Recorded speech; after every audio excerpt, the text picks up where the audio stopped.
Hello friend, आज हम discuss करने जा रहे हैं कि ब्रांच क्या होता है, नोड क्या होता है और जंक्शन क्या होता है।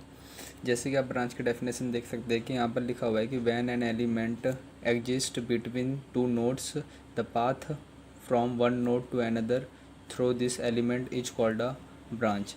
मतलब ब्रांच का मतलब क्या है कि कोई भी एलिमेंट जो दो टर्मिनल के बीच पे होते हैं, मतलब या दो नोड के बीच में जो भी आपका एलिमेंट होता है उसे हम क्या कहते हैं, ब्रांच कहते हैं। जैसे कि ये आपके दो नोड है या टर्मिनल बोल सकते हैं आप इन्हें, तो इनके बीच में आपका क्या है, एक एलिमेंट है, तो ये आपका क्या है, ब्रांच है।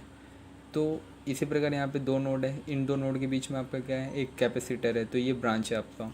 उसी प्रकार यहाँ पे दो नोड के बीच में आपका एक इंडक्टर है, तो आप इसे भी ब्रांच कह सकते हैं। उसी प्रकार यहाँ पे करंट सोर्स है और वोल्टेज सोर्स भी है।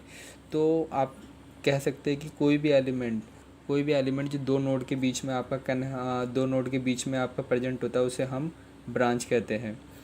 और नंबर ऑफ़ ब्रांच क्या होता है, आपके नंबर ऑफ़ एलिमेंट के इक्वल होते हैं। किसी भी सर्किट में number of branches equal to होता है नंबर ऑफ़ एलिमेंट के। तो नंबर ऑफ़ ब्रांचेस क्या है आपके, कि नंबर ऑफ़ ब्रांचेस आपके वही नंबर ऑफ़ ब्रांचेस आपके एलिमेंट्स ही होते हैं। जो भी एलिमेंट्स आपके दो नोड्स के बीच में होते हैं उन्हीं को हम ब्रांच कहते हैं। इसलिए हम कह सकते हैं कि number of branches equal to number of element. अब हम समझने की कोशिश करते हैं कि नोड क्या होता है। A node is a point where terminals of two or more elements connected together is called node. मतलब नोड क्या है, जहाँ पर दो या दो से ज़्यादा एलिमेंट आपस में कनेक्ट होते हैं किसी पॉइंट पर या टर्मिनल पे, उसे हम नोड कहते हैं। जैसे कि आप इस सर्किट में देख सकते हैं कि वोल्टेज E1 और रेजिस्टेंस R1, ये दो एलिमेंट आपके ए पॉइंट पर कनेक्ट है, ठीक है। उसी प्रकार इसे हम नोड कह सकते हैं। उसी प्रकार R1 रेजिस्टेंस और R3 रेजिस्टेंस आपके बी नोड पर कनेक्ट है, बी पॉइंट पर कनेक्ट है, तो बी को हम नोड कह सकते हैं। उसी प्रकार R3 और E2 भी आपका सी पॉइंट पर कनेक्ट है, जिसे हम नोड कह सकते हैं। E1 R3 और E2 भी आपका डी पॉइंट पर कनेक्ट है, इसे भी हम नोड कह सकते हैं। मतलब ये है कि जहाँ पे दो या दो से ज़्यादा एलिमेंट जिस पॉइंट पर कनेक्ट होते हैं उसे हम नोड कहते हैं। ए बी सी डी आपके क्या है, नोड है। नोड क्या है, 4 नोड है इस पूरे सर्किट में, ए बी सी डी। अब हम समझने की कोशिश करते हैं कि जंक्शन क्या होता है। जंक्शन क्या होता है कि junction is a point where 3 or more elements connected together. It is sometime called junction or essential node or principal node.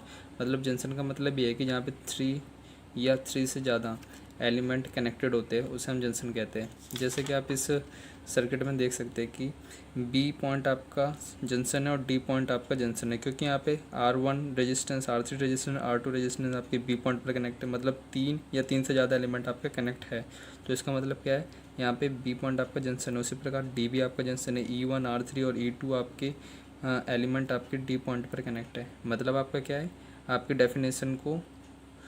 Definition आपकी यहाँ पर लागू हो रही है। मतलब ये हो रहा है कि E1 और R3 और E2 आपके क्या है, डी पॉइंट पर कनेक्ट हो रहे हैं।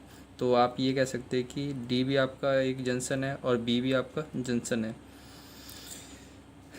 और हम जंक्शन को कई बार एसेंशियल नोड भी बोलते हैं और प्रिंसिपल नोड भी बोलते हैं। Thank you.